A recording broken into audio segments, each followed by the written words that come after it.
Hi, Ryan, and welcome to the Natural Birth Podcast. How are you today? And I'm so glad to be here. I'm doing well. Brilliant. I'm really excited to have you on, both because I'm curious about your home birth story, but I also, you're a nutritionist and you're one of the co-founders of Needed, and I'm really curious a little bit about your journey and also about um, the state of, kind of nutrition and nourishment in women of today. So I'm really curious to interview you both about your birth story, but a little bit about that as well. So would you want to start by telling us how did you decide to have a home birth? Sure.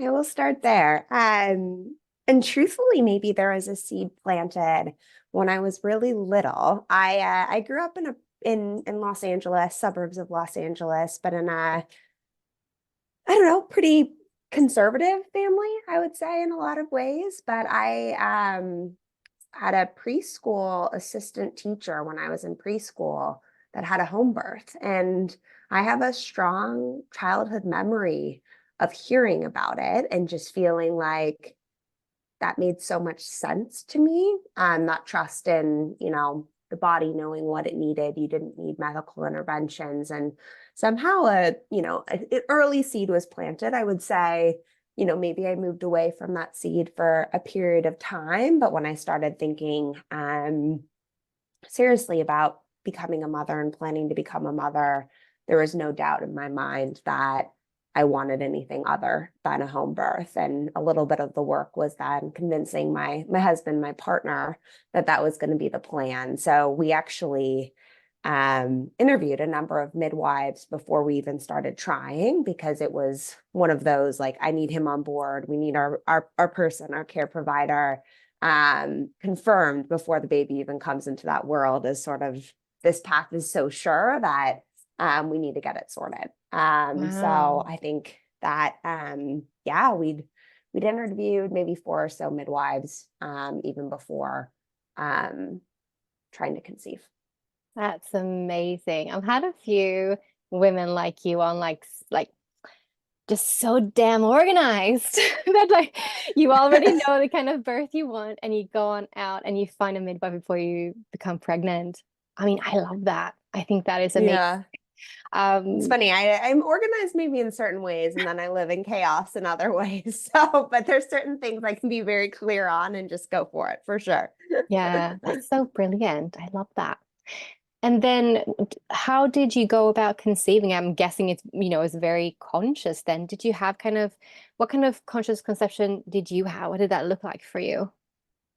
Yeah, it's a great question. So I think to give a little background to the group, I'm the co-founder of Needed, as Anna mentioned. We're a perinatal nutrition business, really looking to set a radically better standard for nutrition in this life stage. We think women are undersupported, and this undersupported nourishment is leading to pretty suboptimal outcomes for both mom and baby and future generations. So came into this sphere actually before I was a mom. I was an environmental science major in school, and then ended up doing some extensive nutritional training, and really came at nutrition from an interest in the environment and that human sort of earth connection. And because we haven't been nourishing the earth the way it really needs to be supported, our food system is depleted, our toxin exposure is at crazy levels, and it really impacts sort of human health. So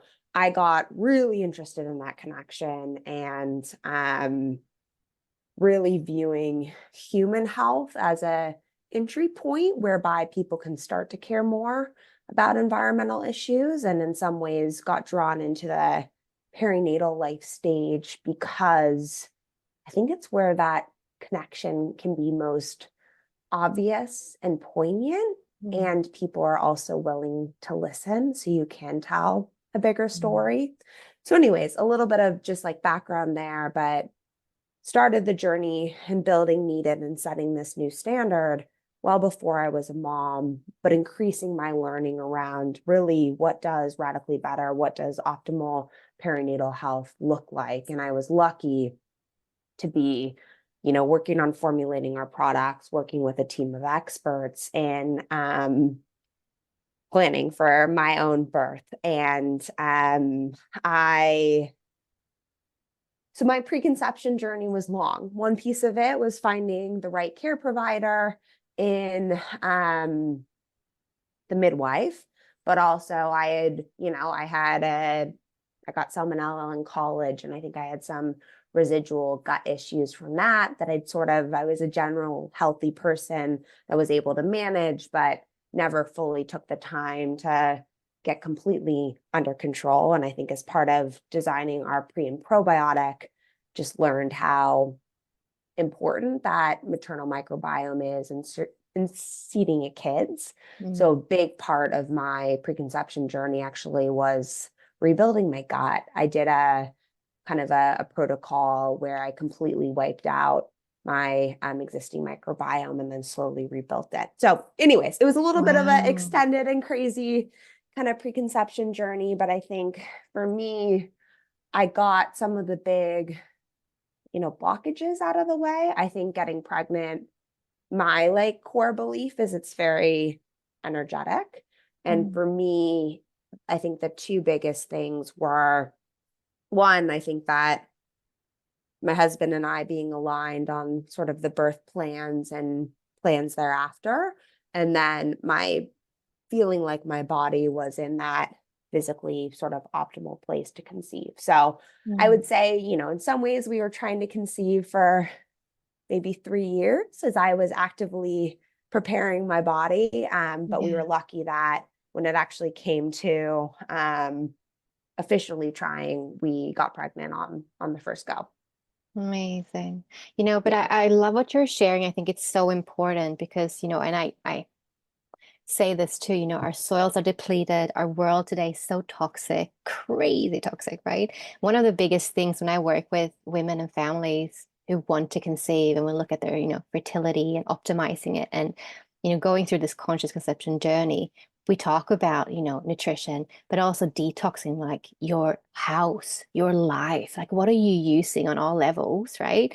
This is so important. And even, I think that I'm fairly, healthy woman and what I eat, and I'm very, conscious about that.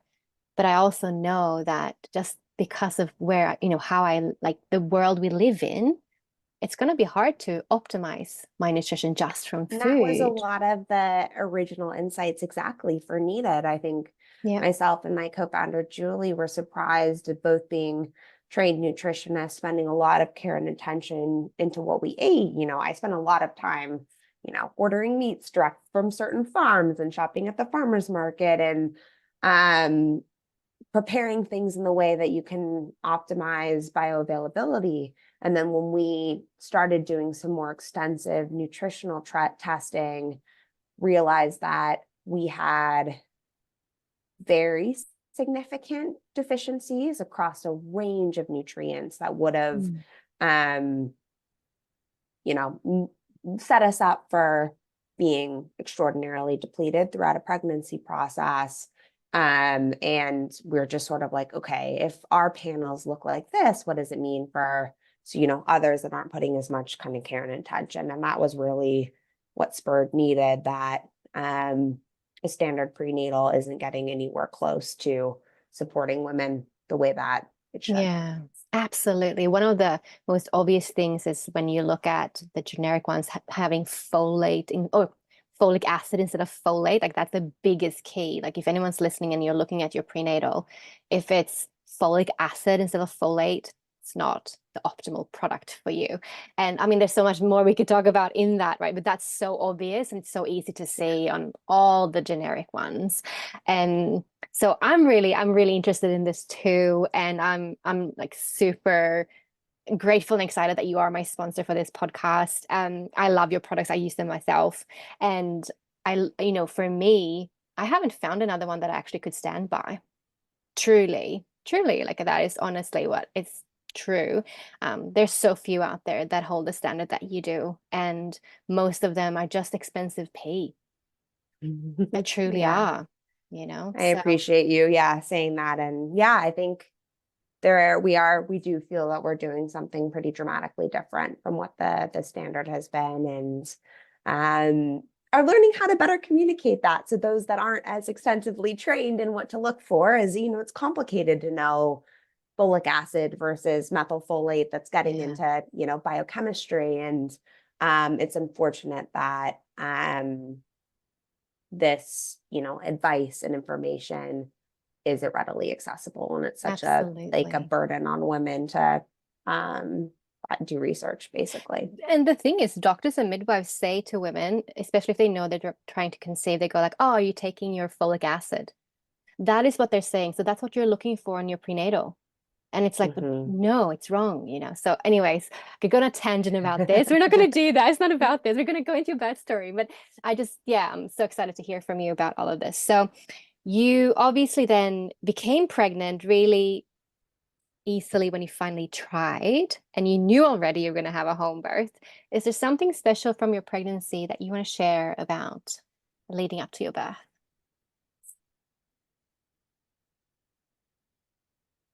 I'm trying to think. I was lucky in that I had a very easy pregnancy. I think some is luck and some is attributed to my body was just in a really healthy place, and I was nutritionally as supported as you could be. And I think there was certainly like a calmness with pregnancy of so excited, feeling connected to my little girl. I think because of seeing home birth early on and listening to a lot of birth stories throughout my life thereafter, I had a lot of calmness Mm. coming into birth and labor. There wasn't fear around it. And certainly, I think a lot of moments where it was like easy to get fearful, and moments where things kind of worked out in a kismet way. I had a backup OB that got super worried about my fluid levels. I think I probably was a little bit dehydrated. I would say I'm a heavy coffee drinker, and that was my advice. I didn't give up in pregnancy. I decided I was doing everything else right, that I was still going to have my 2 cups of coffee a day. But our hydration support I had worked on formulating basically like launched the same day I got the advice of like, hey, you need to focus on your fluid levels and hydration. So there were some sort of beautiful things that came out of that, and that was able to help rise my fluid levels. I had probably everyone has the different parts of the journey that are harder. I had a lot more worries about um, the postpartum side of things. There was things Mm. around, of course, meeting the daughter was, just like so magical, and you want to spend time with her. But I think figuring out in the running a business that's pretty demanding, how do you balance the kind of home care life, showing up at work and showing up at home in the way that you wanted to? And I had a lot more, I'd say like a much more difficult postpartum Mm. transition, and that stress ended up manifesting in having pretty significant eyesight and what I felt to be like cognitive issues in the few months, basically after the kind of Mm. postpartum bubble was broken. Yeah, well, I mean, that is something that's not talked about. Your brain changes in pregnancy and for up to 2 years postpartum, and it's physiological. It happens. You lose, um, well, I don't want to say lose, but there's a lot of more gray matter all of a sudden that is then, people go, oh, you have mama brain or baby brain and all of this. But it's actually really magical. You have this opportunity to rewire your brain, and it will do so. And you can be conscious about it, or you can be Yeah. unconscious about it. And obviously, most today are unconscious about it because no one talks about it, first and foremost. And a lot of women might need or be forced to go back to work way too early than they want to. Instead of, this is the time truly, really, that nature has designed for you to imprint on your baby, to learn your baby's you know, deepest needs and cues and everything to just sync with your baby and be highly in tune with them. And that's obviously interrupted for the mamas who choose or need to go back to work. And it can be Absolutely. And I hard to felt that navigate that. poignantly. Yeah, because I went back to work when Emerson was 8.5 weeks old. Mm. And I still got time with her. She never took a bottle. So I demand breastfed her until, well, she was like 21 weeks old. My milk just stopped. I think in pregnancy, my body was like, oh, hell no, we're not doing the second trimester both at the same time. But which was beautiful to still get the time and the ability to work and demand breastfeed with at-home childcare. But I think that I was, I think you knew some of it intellectually that, hey, like prolactin and dopamine are antagonists. So inherently, when you are breastfeeding, your brain can't function with the, you know, quick thinking kind of responses it normally do. But yeah, it took me back in a big, big way. But we're launching a product here shortly, a breastfeeding safe cognitive support product that came out of me trying to figure out Mm. that transition of how can I feel a little bit more like myself and still have this amazing connection with a newborn baby and celebrating this moment in time and um, some form of an old identity that you wanted to keep going to.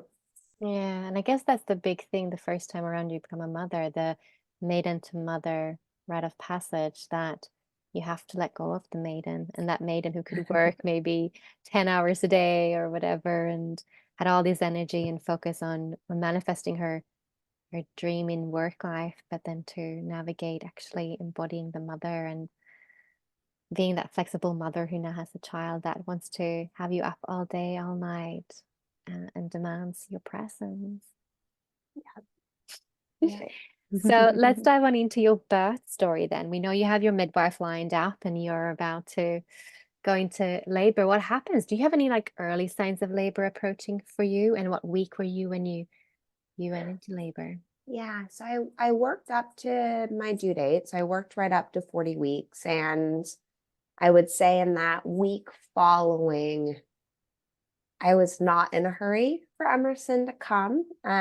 She was born in February, but it was an oddly warm week in LA. So it was like 75, 78 degrees and sunny. We live a couple blocks from the beach. And I went swimming in the ocean every day and took our dogs on hikes. And it was the first time in a long time where I was just doing nothing other than sort of soaking up nature and enjoying just being. And so actually the week, which ended up being a little bit over a week before she was born, ended up being one of my like favorite weeks of all time. I think it's, different than a lot of friends where those weeks end up really tough waiting for the baby. I think that somehow she knew, the world knew that like I needed that week with nothing on the agenda to just kind of be and relax and be able to be ready for her. Um so I'd say about a week went by, and then on day probably, I guess she was born on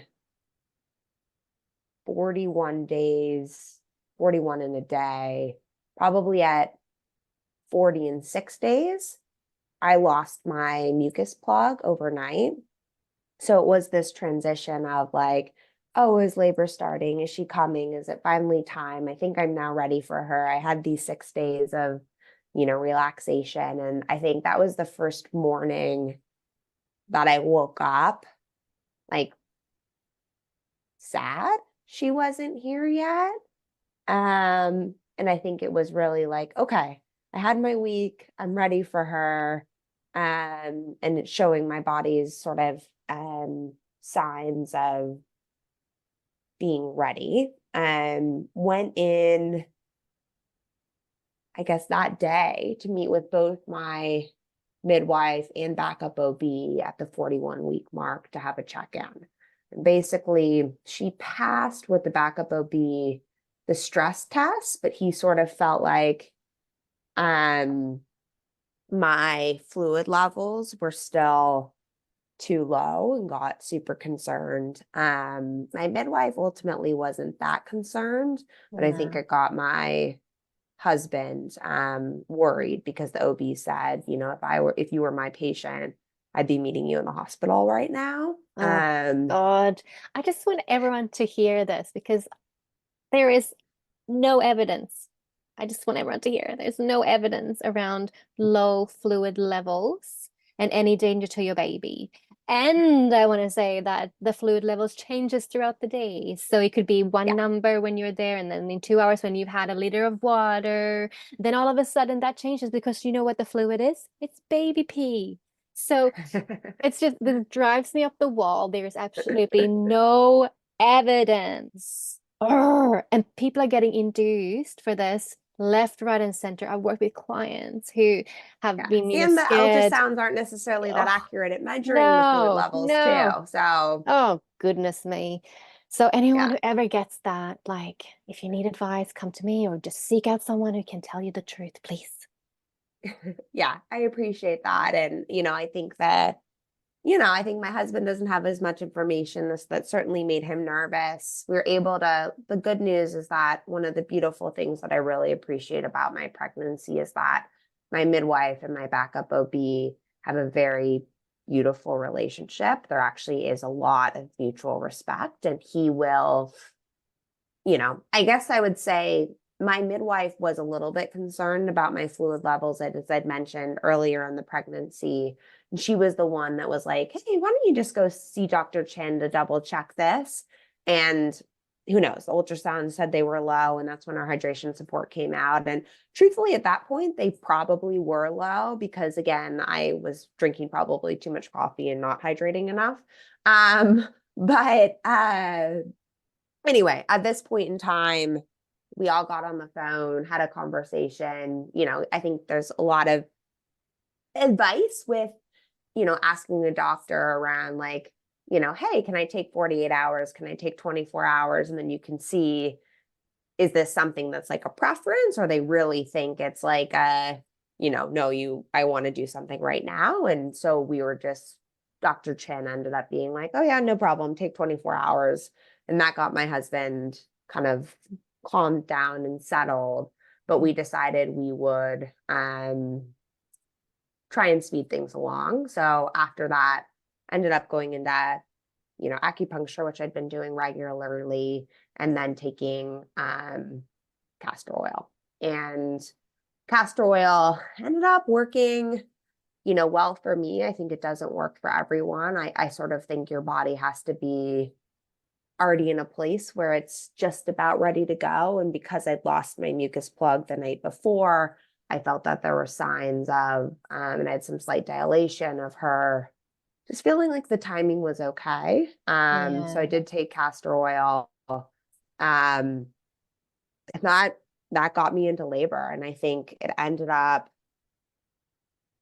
having probably a interesting labor because of it. Hmm. My contractions started around probably 9 or 10 p.m. that night, but I started having contractions that were 2 minutes apart Yeah. all night. That's the Which thing with the is, castor oil. It can really. So you're right about castor oil will not work if you're actually not ready to birth a baby. And it's really important for people to hear that so they don't just take castor oil at like 38 weeks, 39 weeks going like, okay, I'm ready now. I just want to have this yeah, you're baby just going to because, have some unpleasant time at the oh, toilet for a few days. exactly. So, and also, I don't know if you took castor oil with some other things that kind of mitigate the harshness of the castor oil, or did you just do pure castor I oil? took it straight. The way my Oh, midwife recommends it is oh sort of the God. Russian method, she calls it. She's like, The you Russian take method. a tablespoon every hour, and then on the like third hour, if Oh you're my not God, that's hardcore. if you're not if things haven't started, finish the bottle with a shot of vodka. Oh my God, I would not recommend that to anybody. I'm scared. to that. I'm I sorry. didn't have to get to the shot of vodka because things started going, but yeah, that's her.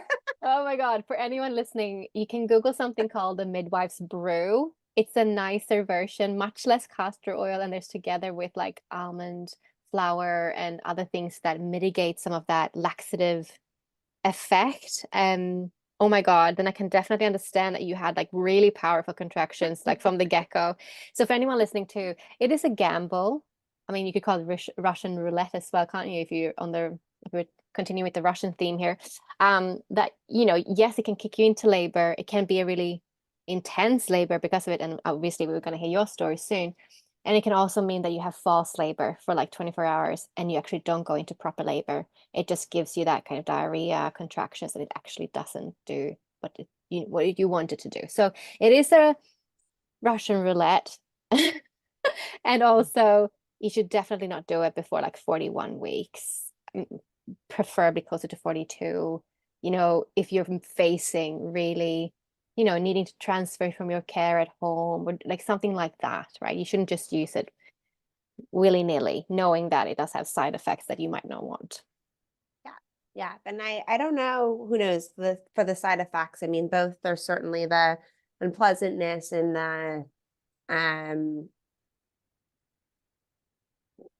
how rapidly, the going to the bathroom, how rapidly labor comes on. And then I also have some question marks around what does it do to the microbiome. This is unfounded, but for some friends and other practitioners that have taken castor oil recently in their births, we've all just had, I'd say, like slower adjustments in being able to regulate our guts postpartum. So there's no science around this yet. It's just, hey, a correlation between some of us and some mechanisms that make sense around why excess postpartum gas or whatever could end up being there. Yeah. But I think that's really anyhow, interesting you're saying that, and like a fair point, right? It's important to know that it's still like an induction, like it's a natural induction, if you want to call it that, but it's still trying to get something to happen that wouldn't necessarily would have happened by itself. Or it might have. You don't know. You might have gone into labor that night anyway. you might have, yeah, or it could have happened Mm. on a slightly different timeline. I think kids still, for the most part, unless you completely intervene, come on the timeline they want to come. But yeah, who knows? Who knows? At least I think in the moment, especially when sort of the agreement was my husband was like, if I'm not in labor by noon the next morning, I was meeting Dr. Chen at the hospital, that having something that like I could do felt empowering in the Yeah. moment Yeah. versus just like waiting around and seeing if luck was in your favor to avoid going to the hospital. Yeah. But yeah, so I had tractions 2 minutes apart all night. And I think from 10 p.m. till 6 a.m. the next morning, we called my midwife at 6 when we woke up, told her what had happened, and she was like, okay, I'm going to come over right away and check you. So she was there at our house by 6:30 a.m. and it wasn't really false labor. I guess I was almost 5 centimeters dilated. Things had progressed. That all felt positive. And then it was interesting. My contractions just stopped for like 2 hours almost. And she was just like, I think it's a sign your body needs to rest. So went to sleep for a couple of hours that morning, woke up, went for a walk around our neighborhood, and then contractions restarted. But then they restarted in a kind of an opposite pattern, that they were then further apart. And even up until my daughter was born, so she was born at 4 p.m. that day. So in total, I was in labor for 18 hours. So very close together overnight, long pause, and then they restarted. And even up until the end, they didn't come closer than 3 to 4 minutes apart. So even when I was pushing, there was a big gap. So I was, originally in the water and then was pulled out of the water because my midwife was worried about the contractions being that far apart. And, you know, I think there's APGAR scores are a little bit lower when babies are born in the Mm, water, and the yeah. ability to have her, out of the water for coming. And Yeah, I don't yeah, it agree about was, that. But yeah, I mean, that's very interesting. And I love that you're sharing that. So that to me shows very clearly that that was castor oil during the 2 minutes apart for sure, which makes sense. It can become quite intense and harsh with castor oil. And then it sounds like that kind of went out, went through your body and wasn't affecting you anymore. And you had that moment of rest, which is great. And then when it started up again, it sounds like your actual normal rhythm could be that you have more space between your contractions. And you know what? That's absolutely perfect and normal for some women to do. yeah. And, we'll dive back on in. So you were out on a walk and we'll walk you through the whole like labor before you birth as well so that everyone can hear your whole story. But I really want to emphasize that some women will have only maybe two contractions in 10 minutes for their whole labor. And that's fine. And when you're pushing, you might also have big gaps. That's also okay. That's not something pathological or wrong with that. They could, together with other signs, things can be like not normal, but just that in itself is not a sign. Other Yeah. things would And have to be it there. didn't feel unnormal in some ways. It like the labor felt weirdly, maybe not weirdly, is, you're familiar with a lot of labors being, um, I don't know, not jarring. It was very smooth, very Mm. peaceful. And you had a lot of time to rest in between the contractions. And, I think my midwife was checking in on my daughter throughout the process, and I think was positively, but very happy in that um, Emerson was never seen to be at any moment in the journey under stress. Yeah, Um, yeah. beautiful. And so take us back to walking around the block for where you were going and having, the contractions start again. What time are we talking about? And take us through the journey of laboring and how you were coping with your labor. Yeah. So let's see. It was probably around, so I went to bed, baby came here. So I probably went to sleep around 7, slept around 2 hours. We had a little food. I probably ended up, I don't know, going out for a walk around 9:30, 9:45. It's a beautiful day and actually was a full moon. The full moon was up in the sky. Um, it's crisp but sunny. It was just gorgeous. But it was sort of funny as I was, in labor, and a lot of our neighbors were leaving for work for the day and kind of out and about. So we ended up like having little chats as we trotted around the neighborhood. It was my husband, myself, and then my doula. Um, and we went gone for like about a 40-minute walk, and I probably had two contractions while we were out there where I'd hang on my husband, and then my doula would put pressure on my back. And definitely had a few sort of like funny eyes from neighbors, but I didn't care. It was a very beautiful, kind of peaceful, special morning. We love where we live. We live in this like kind of canyon tucked between the mountains and the sea. So it's very restorative. And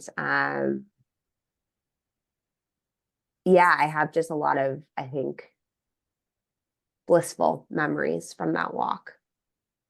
Beautiful. And then you're walking Yeah. back to your home and Walk home, how does things it were unfold? started to feel like they were like accelerating. And it sort of felt like we were walking home, and it was like, okay, it's time. Like, Emerson's going to come today. And um, let's walk home and let's bring her into this world. Mm. And moving into your home and into your deeper labor stages, I'm guessing, when you were out walking, you were in early stages. And when did you move through into maybe more active stage of feeling more drawn inward, or did you have that experience of feeling more, that it got more intense, stronger? Yeah. I mean, we definitely had a shift. I was in active labor for about, I think things once we got home already felt like more of that drawn inward of just sort of like, hey, we had that nice walk, we saw the sunshine. Um, and it was nice in our bedroom once we came inside where uh, I ended up staying thereafter. We have like a window up on the ceiling where you actually could still see the moon. So there was this like moonlight that was peering into the room. And even though it was sunny, sort of we're on the backside of the canyon, so it was kind of, darkish in that room, but guided by some sun and the moonlight coming in through this one window. Um, I think it started to feel at that point that things were, I was going more inward and just kind of focused on connecting with her and every contraction feeling like you were bringing her closer. But we had still a little bit of time, um, probably actually at least a couple of hours before I really kicked into that transition into active labor. Mm, Yeah. And I beautiful. remember um, that part of it, I feel like I don't remember as much other than I remember my like midwife's assistant walking in right around that transition and just like I'd never met her before.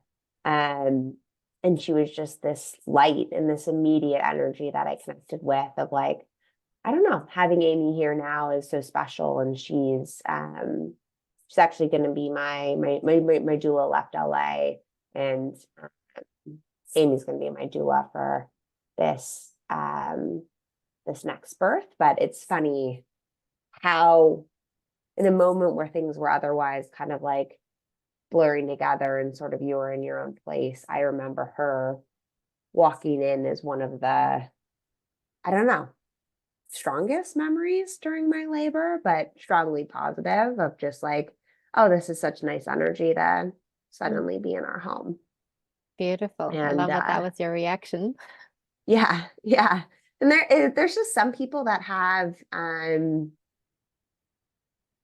that energy. I remember like a couple days later, our sorry, I'm jumping around a little bit, but we have two big dogs. They're both rescue mutts. And I had big plans for them being there for the birth. And I think that was the sort of the one disappointing part in the lead up that my husband and my midwife were very much like, no, the dogs can't be here. They're going to be too much of a distraction. And I think it ultimately was the right decision because they're kind of crazy. But there was some sadness and having to let go of like being able to like see them throughout the birthing process. Mm. But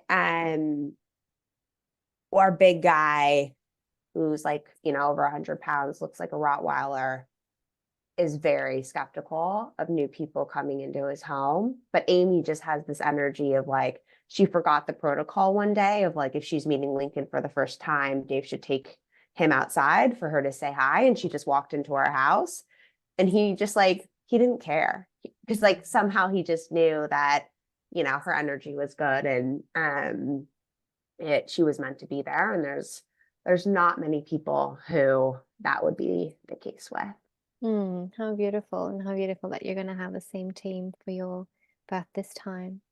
So she enters your space, which probably also means that your midwife called her in because she knew you were closer to birthing. That's usually when the second midwife comes. So at this point, have you gotten into the water? How are you managing with the sensations of labor and contractions? Do you use breath? What helps you in those moments when there are really big waves coming through? Yeah. I think two things. So I had been I'd been in the while in earlier labor. The shower felt really good, putting warm water on my back. So I was in the shower for a while. I did get in the tub for a certain period of time. At this point, when she came, I think I'd been in the tub and then was fully out of the tub. I was on the toilet actually when she walked in. That ended up like feeling comfortable to push. And then I think truthfully for comfort during the contractions, it was um breathing. And then I think there was like a mantra I'd listened to in preparation for birth that was every wave is bringing you closer to your baby. And I Mm. think that just that phrasing that like I'm getting closer and closer to meeting her um really helped me and kept me calm. Beautiful. So you were in the pool for a while, and then your midwife thought that your contractions were too spaced out, so she wanted you on land. Was that right? That's exactly right. So when Amy came, I believe I'd already been pulled out of the pool. And it didn't, I would say that was her suggestion. It wasn't like a forced, but in some ways I was like ready, I think, to be out of the water. So it also did feel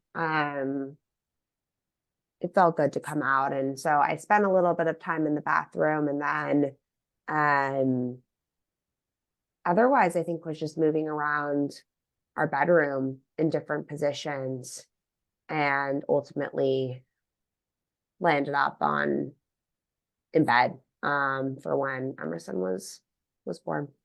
Okay. How did you birth her? What position did you end up? Um, I was on all fours on bed. Hmm. Beautiful. Yeah, And do you remember yeah, the sensation of your baby being birthed? I do. Yeah, I remember.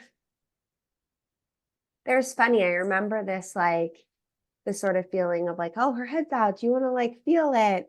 And then, but also just being so lost in that final sensation of like almost not being sure. I wanted to go down and touch her head, which was kind of a bizarre feeling versus just like, let me focus on the last push to get out. Her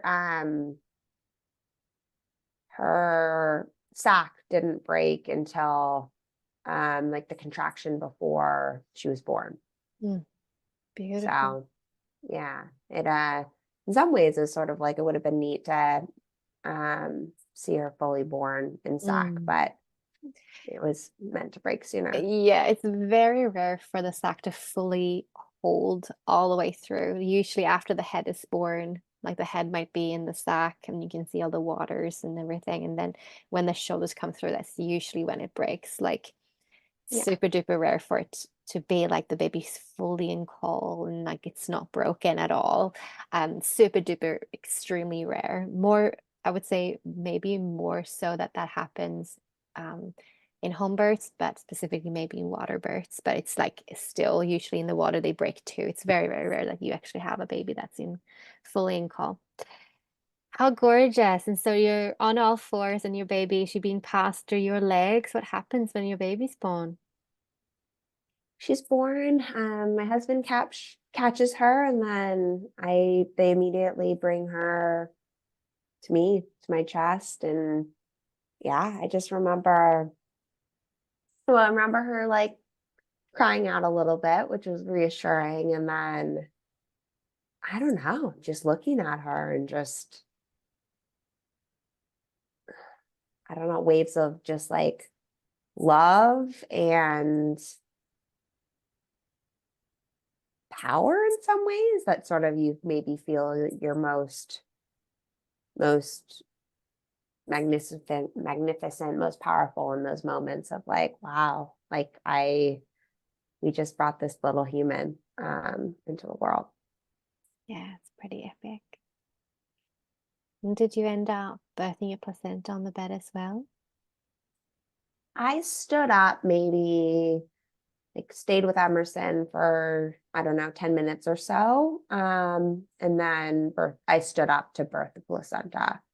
And that it felt good, I think, to stand up, and then my husband got some time to hold her. I took a couple minutes to do that. Beautiful.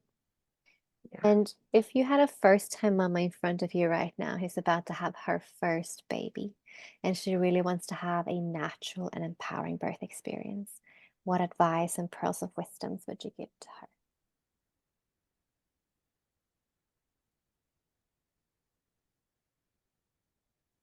I think the biggest thing is just going inward in advance of the birth and figuring out what are any fears you do have and be able to confront them such that you can be in as peaceful of a place as possible once the journey actually begins. Mm. Yeah, I couldn't agree more. It's so important, isn't it? Thank you so much for coming on the podcast and sharing your birth story. It's been an absolute pleasure having you on. Thank you, Anna. I really appreciate the space that you hold and all the conversations that you share. And it's really an honor to be here. Thank you. Thank you for listening. If you love this podcast, then please consider sharing it, leave a review, or make a contribution on our Patreon page. And if you want to connect on social media, then find the podcast on Instagram as the Natural Birth Podcast. Thank you for listening.